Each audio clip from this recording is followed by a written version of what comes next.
Bonjour, je m'appelle Karim Blondy, je suis professeur ici à Musestechnique. J'enseigne parmi d'autres choses la prise de son. Aujourd'hui, j'ai la chance de pouvoir apporter mes connaissances dans le domaine avec une artiste qui joue dans un style un peu plus classique. On est avec un instrument solo, ça veut dire qu'il faut qu'on travaille avec le plus de précision, la transparence de nos placements de micro, de notre acoustique, pour pouvoir ressortir tous les détails de l'instrument. Je m'appelle Lucia Sanchez, je viens de finir ma maîtrise en interprétation de clarinette et je joue dans le métro.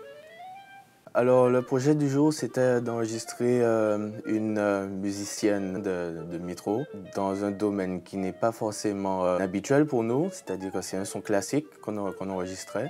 Aujourd'hui je joue la musique brésilienne et aussi tango, un petit morceau de Piazzolla, c'est un compositeur d'Argentine, et aussi de Bach. Je trouve que c'est ça qui est le plus difficile quand on fait du classique, c'est bien capter en fait l'instrument. Capter l'émotion quand il joue, quel que soit, même si c'est du Bach ou du Beethoven ou quel que soit, ils vont jouer avec leur émotion. Donc c'est capter ça, mais aussi le timbre de l'instrument. Il faut qu'il soit le plus naturel possible. Le but pédagogique un peu de l'opération, c'est de mettre les élèves dans le bain d'une situation professionnelle avec un musicien qui est là pour un certain temps et il faut qu'on obtienne le meilleur son dans ce temps, dans les contraintes techniques et logistiques. Afin de capturer au maximum un son naturel, une réverbération naturelle, on a préféré mettre 3 micros dans le couloir et laisser la porte de la régie ouverte.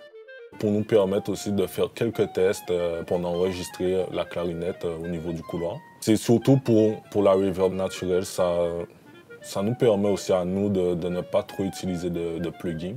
Si on peut rajouter naturellement la reverb bien nettoyée et tout, ça peut nous sauver du temps aussi. Et ça garde aussi un côté authentique de la clarinette. Un autre défi, par exemple, c'est que la musicienne lit des partitions. Alors il se peut qu'elle nous demande de reprendre à partir de la mesure 22. Comme dans toute prestation classique, souvent il y a un réalisateur qui suit la performance musicale et qui prend des notes. Ça, c'est quelque chose auquel les élèves n'étaient peut-être pas confrontés avant. Essayer de capter ce que le musicien veut faire ressentir par sa musique, sa prestation, on va dire, c'était plus... c'est un défi aussi, puisque chaque personne a son émotion, a sa manière de jouer. Et c'est un peu plus ça le défi aujourd'hui.